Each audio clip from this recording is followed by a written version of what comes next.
제 이름은 박순자.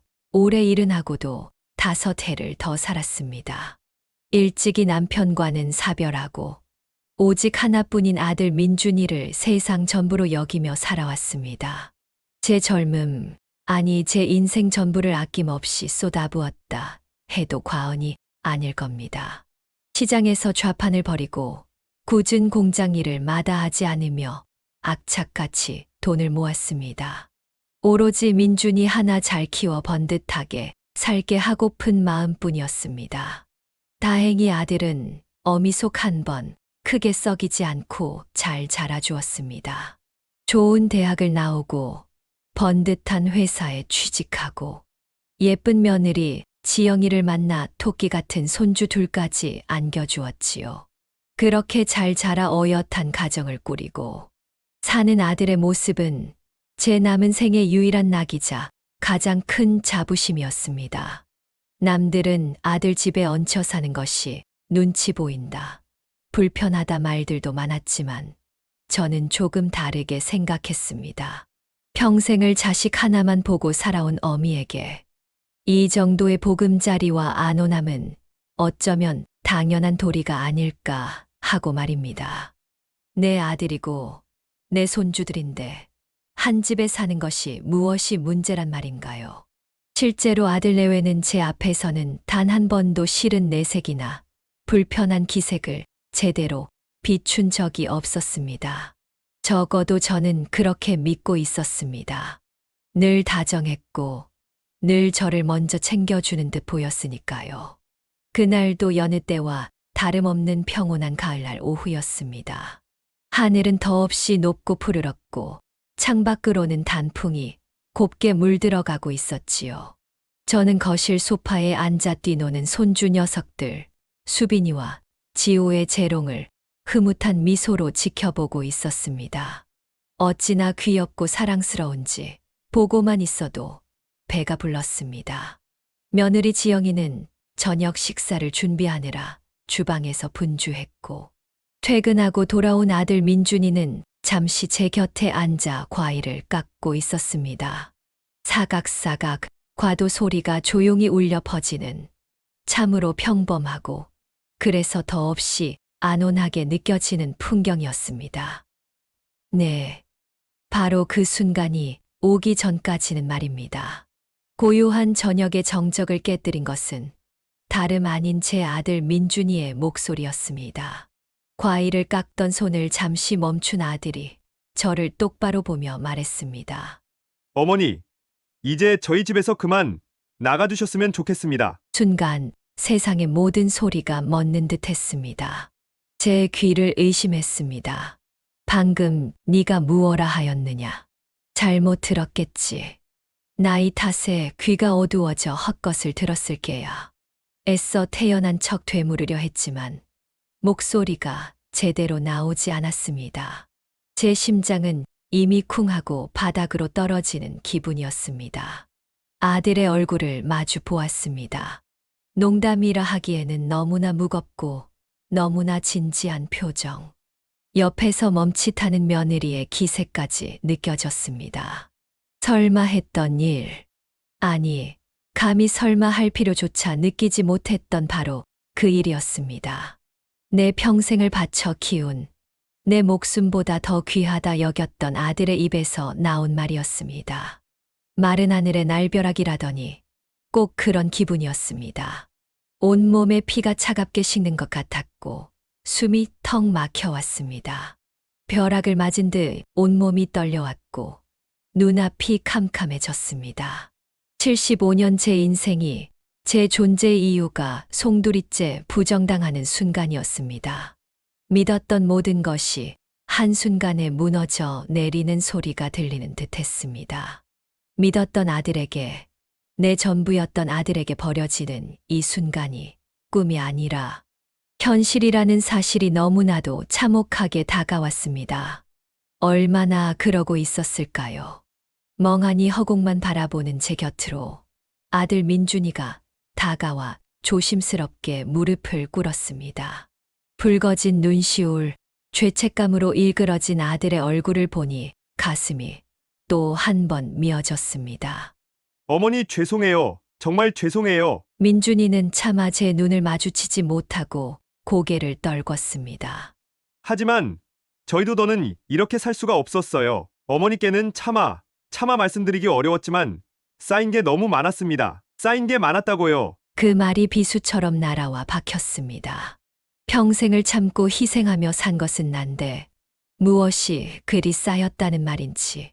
저는 차오르는 분노를 누르며 매섭게 아들을 쏘아보았습니다. 쌓여? 뭐가 쌓였다는 거니? 내가 뭘 어쨌기에 내 입으로 직접 말해보거라. 이 늙은 어미가 뭘 그리 잘못했는지. 민준이는 잠시 망설이더니 어렵게 입을 열었습니다. 어머니의 방식이 틀렸다는 게 아니에요. 하지만 여긴 이제 저희 가정이고 저희만의 방식대로 살고 싶은데 어머니께서 계시면 그게 잘 안 됐어요. 살림 하나하나 지영이랑 부딪히는 일도 너무 잦았고요. 살림이라니. 제가 한평생 갈고 닦은 살림 솜씨를 물려주려 한 것이 잘못이란 말인가요? 며느리가 서툴러서 그래서 안타까운 마음에 하나라도 더 가르쳐 주려 한 것이 간섭이었다는 말인가요? 어머니가 수빈이랑 지호 키우는 방식에 대해서 말씀하실 때마다 지영이가 많이 힘들어했어요. 할머니로서 걱정하시는 마음은 알지만 아이들 교육 문제는 저희 부부가 알아서 하고 싶었어요. 기가 찼습니다. 손주 녀석들 버릇 나빠질까봐, 뒤처질까봐 노심초사하는 할미 마음을 몰라줘도 유분수지. 그걸 또 제 잘못으로 돌리는 건가요? 그래서 내 마누라랑 작당하고 이 어미를 내쫓기로 했다. 그런 말이니? 내가 평생 너 하나 보고 살았는데 고작 마누라 비위 좀 맞추겠다고 이 어미를 버려? 제 목소리는 점점 더 격앙되었습니다. 이 모든 것이 며느리의 계획인 것만 같았습니다. 옆에서 입을 꾹 다물고 있던 지영이가 더는 참을 수 없다는 듯 나섰습니다. 그 표정에는 그간 눌러왔던 불만이 가득했습니다. 어머니, 저도 할 말 있어요. 저라고 처음부터 이런 생각했을까요? 어머님 잔소리요? 하루 이틀이었어야죠. 제가 하는 살림, 전부 어머님 눈에는 부족하고 틀린 것뿐이었잖아요. 국간이 싱겁네. 반찬이 이게 뭐냐? 청소는 왜 이렇게 안 하냐? 제가 무슨 죄인이라도 된 줄 알았어요. 지영이는 숨도 쉬지 않고 쏘아붙였습니다. 손주들요? 네, 어머님 손주 맞죠. 하지만 제 아이들이기도 해요. 애들 앞에서 스마트폰 그만 줘라. 학원 더 보내라. 옷은 왜 그런 걸 입혔냐. 사사건건 간섭하시는데 제가 어떻게 견뎌요? 심지어 저희 부부 잠자리 문제까지 슬쩍 떠보시면서. 거기까지 말했을 때 저는 피가 거꾸로 솟는 기분이었습니다. 아니, 저것이 지금 누구 앞에서 무슨 말을 하는 것인가요? 시어미 앞에서 부부 잠자리 운운하다니. 야, 너 지금 뭐라고 했니? 내까짓 게 뭔데 감히 시어미한테 그따위 말을 해. 이 버르장머리 없는 것이. 저는 벌떡 일어나 며느리의 뺨이라도 갈길 듯 손을 치켜들었습니다. 민준이가 제 팔을 황급히 붙잡았습니다. 어머니! 왜 이러세요? 제발! 나라, 이놈아! 저 요망한 것 버르장머리를 고쳐놔야 한다. 내가 전현한테 홀딱 빠져서 어미도 몰라보는구나. 그 순간 제정신이 아니었습니다. 집안은 순식간에 아수라장이 되었습니다. 손주들은 겁에 질려 더 크게 울어댔고 민준이는 제 팔을 붙잡은 채 어쩔 줄 몰라 했고 며느리는 눈에 쌍심지를 켜고 저를 노려보고 있었습니다. 저는 악에 받쳐 소리쳤습니다. 그래, 내가 니들 발목 잡는 늙은 귀신이었구나. 내가 너희들 잘 되라고 한평생 노심초사한 게 다 죄였어. 이제 늙고 병들어 쓸모 없어지니 내다 버리는구나. 내 이럴 줄 알았으면 진작에 내 살 길 찾아 나설 것을. 저는 분에 못 이겨 거실 테이블 위에 놓인 과일 바구니를 집어 던졌습니다. 사과와 배가 요란한 소리를 내며 바닥에 나뒹굴었습니다. 깨진 과일 조각처럼 제 마음도 산산조각 나는 듯 했습니다. 어머니! 아들의 절규에 가까운 외침과 며느리의 기가 막히다는 듯한 허수음 소리가 겹쳐 들렸습니다. 저는 휘청거리며 뒷걸음질 쳤습니다. 이 지옥 같은 곳에서 나를 괴물로 만드는 이 집에서 단 한시도 더 머물고 싶지 않았습니다. 하지만 갈 곳이 없었습니다. 내 전부였던 이곳이 나를 밀어내는 지금 75의 늙은 몸으로 어디로 가야 한단 말입니까? 절망감이 해일처럼 밀려왔습니다. 어디로 가야 하나? 이 나이에, 이 몸으로. 온몸에 힘이 쭉 빠져 다시 바닥에 주저앉으려는 순간 아들 민준이가 저를 부축했습니다. 하지만 그 손길마저 뿌리치고 싶었습니다. 놓아라. 이 손 당장 놓지 못해. 제 악다구니에도 민준이는 저를 소파에 조심스럽게 앉혔습니다. 그리고 제 앞에 다시 마주 앉았습니다. 여전히 죄스러워하면서도 이전과는 다른 단호함이 그의 눈빛에 서려 있었습니다. 어머니, 정말 죄송해요. 이렇게까지 하고 싶지 않았어요. 하지만 저희 부부 더 이상은 한계예요. 어머니는 저희가 편하게만 사는 줄 아시죠? 어머니 모시고 사는 거 저한테도 지영이한테도 얼마나 큰 부담이었는지 아세요? 부담이라니. 제가 자식에게 부담이라니요. 기가 막혀 말이 나오지 않았습니다. 하늘 아래 어찌 자식이 부모를 부담스러워할 수 있단 말입니까? 부담? 이 어미가 부담스러웠단 말이냐? 내가 내게 짐이었어? 이 집에서 먹고 자는 게 그리도 아까웠더냐? 민준이는 깊은 한숨을 내쉬었습니다. 그런 물질적인 부담을 말씀드리는 게 아니에요. 물론 그것도 없지는 않았지만 그보다 더 힘든 건 어머니와 지영이 사이에서 제가 받는 스트레스였어요. 어머니는 어머니대로 서운해하시고 지영이는 지영이대로 힘들어하고 제가 중간에서 얼마나 비참했는지 아세요? 집에 들어오는 게 솔직히 두려울 때도 많았습니다. 오늘은 또 무슨 일로 두 사람이 얼굴을 붉힐까? 제 가슴이 매일 졸아드는 기분이었어요. 아들의 입에서 나온 비참이라는 단어, 두렵다는 단어에 저는 말문이 막혔습니다. 내 아들이 나 때문에 집을 두려워했다니요. 그리고 아이들 문제도 커요. 수빈이 요즘 사춘기 와서 얼마나 예민한지 아시잖아요. 할머니 잔소리가 듣기 싫다고. 요즘은 집에 친구 데려오는 것도 꺼려요. 지호도 할머니가 자꾸 자기 전에 간섭하신다고 자기 방에 혼자 있고 싶어 하고요. 제 눈에는 마냥 어리고 귀엽기만 한 손주 녀석들이 저를 그렇게 생각하고 있었다니. 가슴에 찬 바람이 쌩하고 지나가는 듯 했습니다. 내가 다 저것들 잘 되라고 그런 것인데 그게 아이들에게 상처가 되었다는 말인가요? 그때 아까보다 조금 진정된 듯한 며느리 지영이가 입을 열었습니다. 하지만 그 목소리는 얼음장처럼 차가웠습니다. 어머님은 늘 어머님 방식만 옳다고 생각하셨죠. 제가 뭘 하든 우리 때는 안 그랬다. 내가 민준이 키울 땐 이렇게 했다 하셨잖아요. 어머님 연륜 존중해요. 하지만 시대가 변했고 저도 저 나름의 방식이 있는 거예요. 어머님이 민준 씨 몰래 저한테 남편 아침밥은 꼭 국에 삼첩 반상 차려야 한다. 여자가 밤늦게 돌아다니는 거 아니다 하실 때마다 제가 얼마나 숨 막혔는지 아세요? 제가 회사 일로 바빠서 반찬 가게 음식이라도 사오면 쯧쯧 저러니 애들이 뭘 배우겠냐고 한숨 쉬셨잖아요. 제가 다 들었어요. 저는 할 말을 잃었습니다. 분명 제가 했던 말들이었습니다. 하지만 그게 그렇게까지 며느리에게 상처가 될 줄은 몰랐습니다. 그저 예전부터 그래왔던 것이고 그게 당연하다고 생각했을 뿐인데. 그리고 가장 참을 수 없었던 건 뭔지 아세요? 민준 씨가 제 편 좀 들어주려고 하면 어머님은 꼭 아프다고 드러누우셨어요. 머리가 아프다, 속이 안 좋다, 정말 아프셨을 때도 있겠죠. 하지만 저희가 다투거나 민준 씨가 제게 조금이라도 잘해주려는 기색만 보이면 꼭 그러셨잖아요. 민준 씨가 죄책감 느끼게 만들어서 결국 어머님 뜻대로 하게 만드시는 거. 저만 그렇게 느낀 건가요? 며느리의 날카로운 지적에 저는 심장이 덜컥 내려앉는 기분이었습니다. 설마 내가 정말 그랬을 리가. 하지만 지난 시간들을 돌이켜보니 아주 없었던 일은 아니었습니다. 아들과 며느리가 제 앞에서 제 뜻과 다른 이야기를 할 때면 이상하게 몸이 더 고되고 힘들었던 것도 같았습니다. 하지만 그게 의도적인 행동이었다고는 차마 인정하고 싶지 않았습니다. 너 너무 억측이 심하구나. 내가 어떻게 일부러 아픈 척을. 제 변명은 공허하게 울렸습니다. 민준이의 표정이 더 어두워졌고 지영이는 싸늘하게 웃었습니다.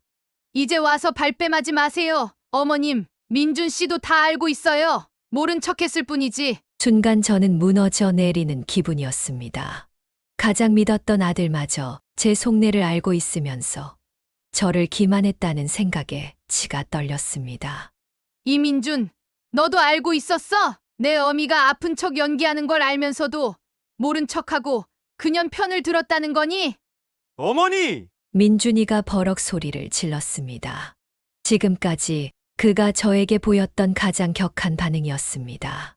제발 지영이한테 그년 전연하지 마세요. 제 아내예요. 그리고 지영이 말이 맞아요. 제가 왜 몰랐겠어요? 어머니, 제가 왜 중간에서 그토록 힘들었겠냐고요? 차라리 모르는 게 약이었을 겁니다. 이젠 정말 지쳤어요. 더 이상은 이렇게 못 살아요. 아들의 절규는 제 심장을 갈기갈기 찢어 놓았습니다. 차라리 욕을 하고 원망을 퍼붓는 것이 나았습니다. 저렇게 괴로워하며 진심을 토해내는 아들의 모습은 제가 평생 외면해왔던 진실을 마주하게 했습니다. 제가 아들에게 그리고 이 가정에 얼마나 큰 상처와 부담을 주며 살아왔는지를. 아, 정말 내가 틀렸던 걸까요? 내 사랑이, 내 희생이 결국엔 모두를 괴롭게 만든 독이 되었던 걸까요? 머릿속이 하얗게 비어가는 느낌이었습니다. 내가 이렇게 버려지는구나. 평생을 바친 자식에게 저 간악한 며느리 년의 이간질에 넘어가 길바닥으로 내쫓기는 신세가 되다니요. 피가 거꾸로 솟는 분노와 배신감에 온몸이 부들부들 떨렸습니다. 더 이상 그들의 얼굴을 마주할 힘도 그럴 가치도 없다고 생각했습니다. 저는 소파에서 힘겹게 몸을 일으켰습니다. 후들거리는 다리를 애써 지탱하며 제 방으로 향했습니다. 방문을 닫는 순간 억눌렀던 숨소리와 함께 도끼 서린 신음이 터져 나왔습니다. 옷장 속 제 물건들을 보니 억울함에 눈앞이 캄캄해졌습니다. 저것들 하나하나 제 피와 땀으로 장만한 것들이고 민준이 저놈 키우며 아끼고 아껴 모은 세간살이인데 그걸 다 저 며느리 년에게 넘겨주고 빈손으로 나가야 한다니. 치밀어 오르는 분노의 손톱이 살을 파고드는 줄도 몰랐습니다. 오래된 여행 가방 하나를 꺼내 최소한의 옷까지만 쑤셔 넣었습니다. 사진 몇 장을 챙기려다 말고 그마저도 내던졌습니다. 이제 와서 무슨 소용인가. 저 배은망덕한 것들 얼굴이 담긴 사진 따위 보고 싶지도 않았습니다. 가방 하나 달랑 들고 방을 나섰을 때 아들 내외는 죄지은 사람처럼 고개를 숙이고 있었습니다. 가증스러운 것들. 저는 그들의 위선을 비웃으며 현관으로 향했습니다. 무거운 가방 바퀴 소리가 제 심장을 긁는 듯 했습니다. 어머니, 어디 가시려고요? 민준이의 목소리가 등 뒤에서 들려왔지만 저는 쇳소리 같은 목소리로 쏘아붙였습니다. 이제 와서 그게 궁금하냐? 네 놈이 알 바 아니다. 차가운 밤 공기가 뺨을 때렸습니다. 아파트 단지를 벗어나자 막막함이 엄습했지만 그것은 슬픔이나 절망이 아니었습니다. 불타는 복수심이었습니다. 이대로 물러설 박순자가 아니었습니다. 내 평생을 바쳐 쌓아 올린 모든 것을 빼앗아간 저것들에게 반드시 피눈물을 흘리게 해주리라. 딸 미영이에게는 연락하지 않았습니다.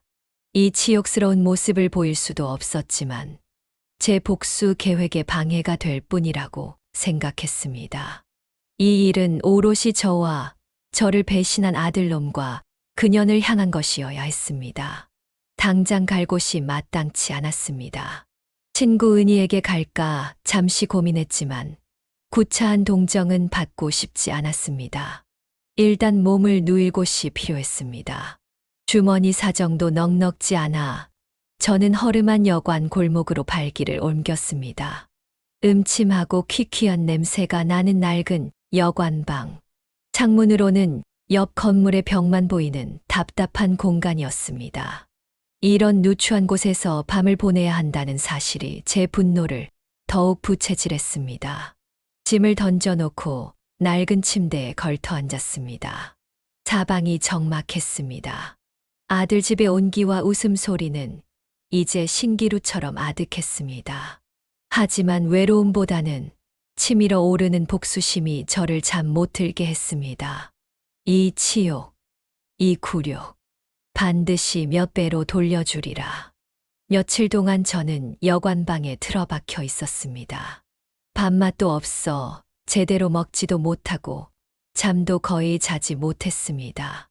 오직 어떻게 하면 민준이와 지영이에게 가장 고통스러운 복수를 할 수 있을까? 그 생각뿐이었습니다. 제 희생과 헌신을 배신으로 갚은 저것들. 며느리녀는 처음부터 민준이를 꼬드겨 저를 내쫓을 궁리만 했을 겁니다. 어리숙한 제 아들은 그 요물 같은 년에게 속아 넘어가 어미를 버린 페류나가 된 것이고요. 머릿속에서 온갖 끔찍한 복수의 시나리오가 그려졌습니다. 민준이 회사에 찾아가 아들의 만행을 폭로할까? 아니면 지영이의 과거를 캐내어 동네방네 소문을 내 망신을 줄까? 혹시 저 둘 사이를 갈라놓을 방법은 없을까? 도끼 서린 생각들이 꼬리에 꼬리를 물고 이어졌습니다. 제 얼굴은 복수심으로 이글거렸고 눈빛은 살기마저 띄었습니다. 이 초라한 여관방에서 늙은 어미의 처절한 복수가 이제 막 시작되려 하고 있었습니다. 가장 먼저 해야 할 일은 증거를 모으는 것이었습니다. 그들이 저지른 만행을 세상에 알리고 그 대가를 치르게 할 증거 말입니다. 저는 떨리는 손으로 휴대폰을 들었습니다.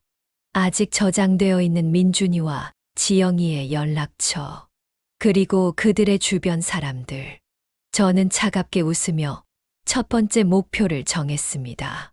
바로 며느리년의 가장 친한 친구이자 저에게도 싹싹하게 굴었던 미숙이라는 여자였습니다. 그 여자는 지영이의 속내를 가장 잘 알고 있을 테고 입도 싸서 소문을 퍼뜨리기에 안성맞춤이었습니다.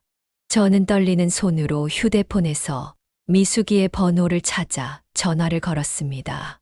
몇 번의 신호음 끝에 밝은 목소리가 들려왔습니다. 여보세요? 저는 최대한 불쌍하고 처량한 목소리를 꾸며냈습니다.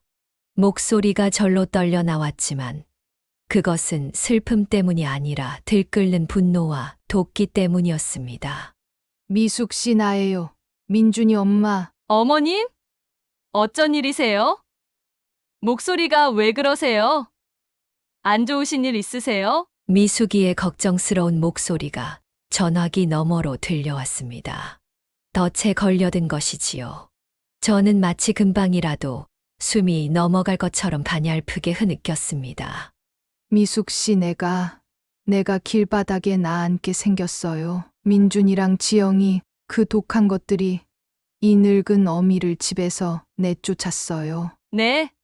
그게 무슨 말씀이세요? 어머님, 지영 씨가 왜요? 모르겠어요. 내가 뭘 그리 잘못했는지 평생 자식 하나만 보고 살았는데 그 여우 같은 것이 우리 민준이를 어떻게 꼬드겼는지 저를 벌레 보듯하며 당장 나가라고. 저는 지영이가 평소 미숙이에게 제 흉을 봤을 법한 이야기들을 교묘하게 섞어 말했습니다. 마치 지영이가 미숙이 앞에서는 제 편을 드는 척하면서 뒤로는 저를 모함하고 이간질한 것처럼 꾸몄습니다. 지영이가 미숙 씨한테도 제 욕 많이 했죠. 늙은 시어미가 귀찮다고 빨리 없어졌으면 좋겠다고. 아니요. 어머님 그런 말은. 미숙이의 당황하는 목소리. 저는 더욱 애처롭게 울부짖었습니다. 괜찮아요. 다 알아요. 내가 눈치가 없어서 그년 속도 모르고 미숙 씨까지 불편하게 했네. 나는 이제 이런 허름한 여관방에서 혼자 죽을 날만 기다려야 하나 봐요. 전화기 너머로 미숙이의 당황한 숨소리가 들렸습니다. 분명 제 말을 고지곳대로 믿지는 않겠지만 의심의 씨앗은 뿌려졌을 겁니다. 지영이에 대한 의심, 그리고 저에 대한 연민. 저는 비열한 만족감을 느끼며 전화를 끊었습니다. 이것은 시작에 불과했습니다. 다음 목표는 아들놈, 민준이었습니다. 가장 효과적인 방법은 그놈의 사회적 체면을 깎아내리는 것이었습니다. 저는 며칠간 굶어 더욱 초췌해진 몰골을 거울에 비춰보았습니다. 일부러 더 낡고 후줄근한 옷을 찾아 입었습니다. 누가 봐도 버림받은 늙은 어미의 모습. 저는 비장한 각오로 민준이의 회사를 찾아갔습니다. 높고 번쩍이는 빌딩. 제 아들이 이런 곳에서 일한다는 사실이 새삼 낯설게 느껴졌지만 이제 그런 감상은 사치였습니다. 로비 안내 데스크에 가서 떨리는 목소리로 아들의 이름을 댔습니다. 저 이민준 부장 좀 만나러 왔는데요. 제가 어미 되는 사람입니다. 제 행색을 본 안내 직원의 눈빛에 스치는 당혹감과 경계심. 하지만 어미라는데 막을 수는 없었겠지요. 잠시 후 엘리베이터에서 내린 민준이가 저를 발견하고는 얼굴이 하얗게 질렸습니다. 주변 동료들의 시선이 느껴지는 듯 민준이는 당황하며 제게 다가왔습니다. 어머니, 여긴 어쩐 일이세요? 일단 저쪽으로 가서 말씀하세요. 민준이는 저를 로비 구석으로 끌고 가려 했습니다. 하지만 저는 버티고 서서 일부러 주변 사람들이 들으라는 듯이 그러나 애처로운 목소리로 말했습니다. 네가 애미를 이 꼴로 만들어 놓고 여기가 어딘지는 왜 묻니? 내 아들이 이렇게 번듯한 회사 다니는 거 내 눈으로 한번 보고 싶어서 왔다 왜? 주변의 시선이 더욱 저희에게 쏠리는 것이 느껴졌습니다. 민준이의 얼굴은 이제 당혹감을 넘어 분노와 수치심으로 불그락불그락했습니다. 어머니, 제발 여기서 이러지 마세요. 제가 다 잘못했어요. 네. 일단 나가서. 잘못? 뭐가 잘못인데? 네 애미를 길바닥에 내쫓은 거? 아니면 저 요물 같은 마누라랑 작당하고 이 애미 속을 썩인 거? 네 성공을 위해 평생을 바친 결과가 고작 이거였니? 저는 눈물을 흘리며 민준이를 노려보았습니다. 이 순간 저는 연기하는 것이 아니었습니다. 정말로 제 가슴 깊은 곳에서 우러나오는 분노와 원망이었습니다. 민준이는 어쩔 줄 몰라 하며 제 팔을 잡으려 했지만 저는 그 손을 매몰차게 뿌리쳤습니다. 더러운 손 치워라! 네 놈 때문에 내가 지금 무슨 꼴을 하고 다니는지 네 놈은 알기나 하니? 웅성거리는 소리가 커졌습니다. 아마 민준이의 동료들이겠지요. 저는 제 목적이 성공적으로 달성되고 있음을 직감했습니다. 이것이 바로 제가 원했던 그림이었습니다. 아들의 사회적 가면을 벗겨내고 그의 위선을 만천하에 드러내는 것. 저는 희미하게 웃으며 민준이에게 마지막 일격을 가했습니다. 두고 봐라. 이민준, 네 애미가 어떻게 무너지는지, 그리고 네 놈들이 어떤 대가를 치르게 되는지 똑똑히 지켜볼 테니. 저는 더 이상 볼 것도 없다는 듯 차갑게 돌아서서 빌딩을 나왔습니다. 비틀거리는 걸음이었지만 마음속은 뜨거운 복수심으로 불타오르고 있었습니다. 이 정도로는 부족했습니다. 더 잔인하게, 더 처절하게. 저것들이 제 앞에서 무릎 꿇고 빌게 될 때까지 제 복수는 멈추지 않을 것입니다. 여관방에 틀어박혀 도끼를 품고 다음 계획을 세웠습니다. 며느리년의 과거를 캐내어 동네방네 망신을 주는 것. 그것이 가장 확실하게 저것들의 가정을 파괴할 방법이라 생각했습니다. 수소문 끝에 지영이의 고향 친구 몇몇과 연락이 닿았습니다. 저는 또다시 불쌍한 시어머니 행세를 하며 마치 지영이를 걱정하는 척 접근했습니다. 우리 지영이가 요즘 통 힘이 없어서 내가 시어미로서 마음이 아파서 그래요. 혹시 예전에 무슨 말 못할 사연이라도 있었던 건 아닌지. 처음에는 경계하던 친구들도 제가 흘린 몇 가지 정보와 교묘한 질문에 조금씩 입을 열기 시작했습니다. 물론 제가 원하는 만큼의 치명적인 비밀은 나오지 않았습니다.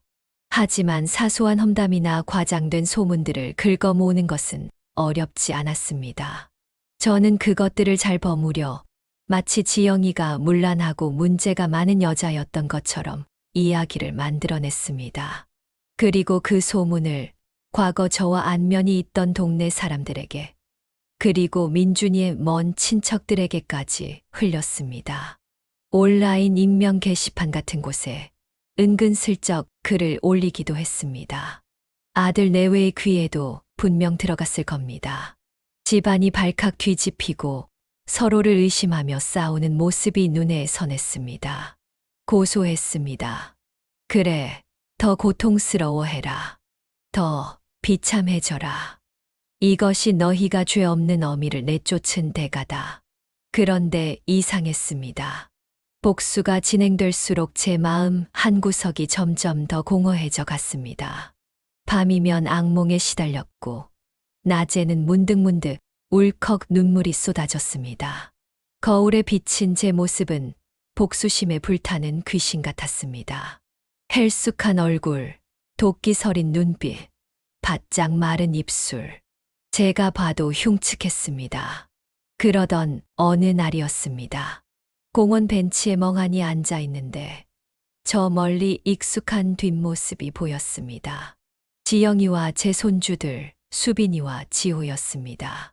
저를 보지 못한 듯 아이들은 킥보드를 타며 웃고 떠들고 있었습니다. 하지만 그 웃음소리가 예전처럼 맑게 들리지 않았습니다. 지영이의 얼굴에는 깊은 수심이 드리워져 있었습니다.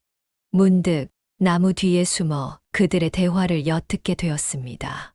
엄마, 할머니, 정말 우리 때문에 집 나가신 거야? 수빈이의 떨리는 목소리였습니다. 아니야, 수빈아. 그런 거 아니야. 지영이의 목소리는 힘없이 갈라졌습니다. 그런데 왜 친구들이 자꾸 이상한 소리를 해? 할머니가 수빈이는 끝내 울음을 터뜨렸습니다. 지호도 누나 옆에서 금방이라도 울음을 터뜨릴 듯 입술을 깨물고 있었습니다.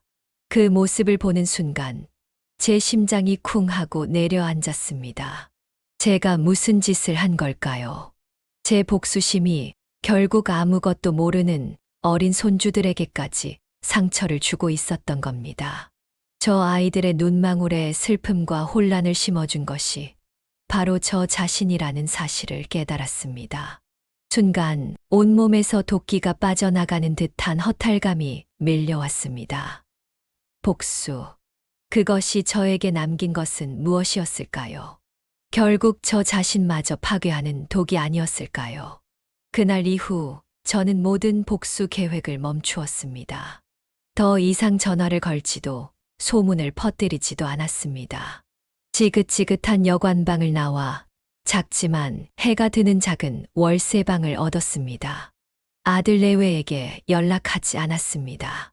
이제 와서 그들을 볼 면목도 없었고 다시 그들의 삶에 끼어들고 싶지도 않았습니다. 그들 역시 저에게 연락하지 않았습니다.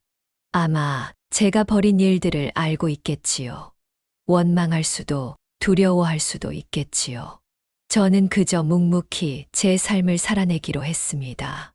처음에는 혼자 밥을 챙겨 먹는 것도, 낯선 동네에 적응하는 것도 쉽지 않았습니다.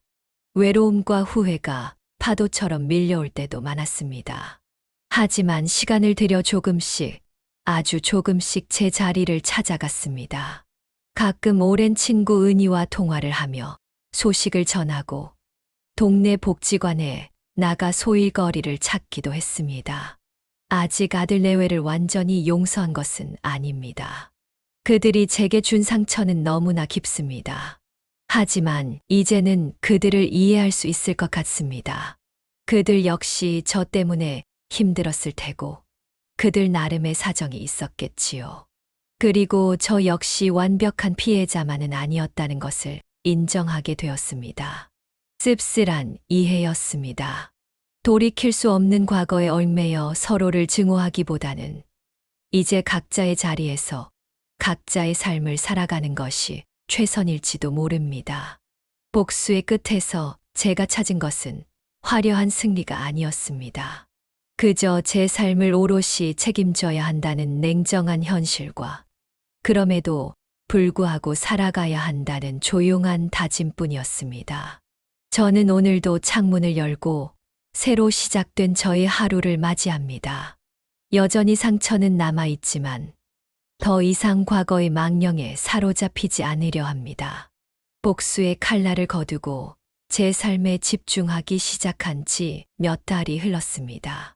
계절은 다시 가을을 향해 가고 있었고 제 작은 월세방 창밖으로는 조금씩 노란 빛이 물들기 시작했습니다. 그동안 아들 내외와는 아무런 연락도 하지 않았습니다. 서로에게 남긴 상처가 너무 깊어 다시 마주할 엄두를 내지 못했습니다. 그러던 어느 주말 오후였습니다. 똑똑 조심스러운 노크 소리가 들렸습니다. 누굴까? 저는 잠시 망설이다 문을 열었습니다. 문 앞에는 예상치 못했던 얼굴, 민준이와 지영이가 서 있었습니다. 둘 다 예전보다 많이 수척해진 모습이었습니다. 어색한 침묵 속에서 먼저 입을 연 것은 민준이었습니다. 어머니, 아들의 목소리는 낮고 떨렸습니다. 저희가 정말 죽을 죄를 지었습니다. 민준이는 제 앞에 깊이 고개를 숙였습니다. 옆에 있던 지영이도 눈물을 글썽이며 허리를 굽혔습니다. 어머님, 저희가 어머님께 무슨 짓을 했는지 나중에 알았습니다. 정말 면목이 없습니다. 저희 때문에 얼마나 마음고생이 심하셨어요.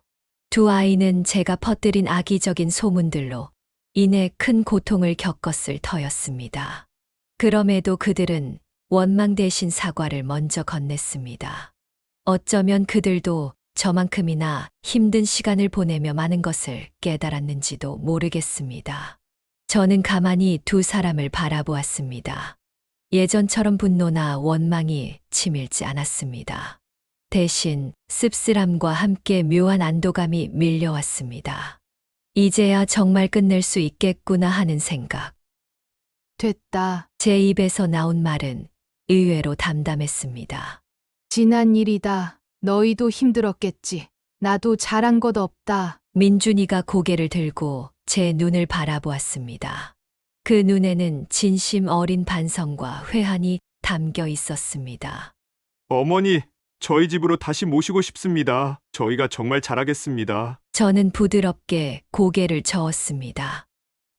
아니다. 나는 여기가 좋다. 이제 와서 너희와 다시 부대끼며 살고 싶지 않구나. 그게 너희에게도 나에게도 더 좋은 길일 게다. 아들 내외는 제 단호함에 잠시 놀란 듯했지만 이내 제 뜻을 받아들이는 눈치였습니다. 우리는 어색하지만 진솔한 대화를 잠시 나누었습니다. 서로에게 주었던 상처에 대해 솔직하게 이야기하고 또 서로를 이해하려 노력했습니다. 그들이 돌아간 후 저는 창가에 앉아 깊은 숨을 내쉬었습니다. 마음 한구석을 무겁게 짓누르던 돌덩이 하나가 사라진 기분이었습니다. 오랜 전쟁이 끝나고 드디어 평화가 찾아온 것 같았습니다. 이제 저는 정말로 혼자입니다. 하지만 더 이상 외롭거나 비참하지 않습니다. 오히려 자유롭고 홀가분합니다. 아침이면 좋아하는 음악을 틀어놓고 향긋한 커피를 내립니다. 복지관에서 배운 서예를 하거나 친구들과 함께 근교로 나들이를 가기도 합니다. 가끔은 백화점에 가서 제 마음에 드는 옷을 사입고 예쁘게 화장도 합니다. 누구의 눈치도 볼 필요 없이 오롯이 저 자신만을 위한 시간을 즐기는 겁니다. 남들은 70 넘어 무슨 호사냐고 할지 모르지만 이게 바로 제가 찾은 화려한 싱글 라이프입니다. 물론 아들 내외와 손주들이 그립지 않은 것은 아닙니다. 가끔 전화 통화를 하고 한 달에 한두 번 정도 만나 함께 식사를 합니다. 하지만 딱 거기까지. 서로의 삶을 존중하며 적당한 거리를 유지하는 것. 이것이 우리가 새롭게 찾은 건강한 관계입니다. 아들의 나가 달라는 말은 제 인생을 송두리째 흔들었지만 역설적이게도 저에게 진정한 독립과 자유를 선물했습니다. 고통 없이 얻어지는 것은 없다는 말이 맞나 봅니다. 저는 제법 괜찮은 노후를 보내고 있습니다. 앞으로 어떤 날들이 펼쳐질지 모르지만 저는 두렵지 않습니다. 제 삶의 주인은 바로 저 박순자니까요.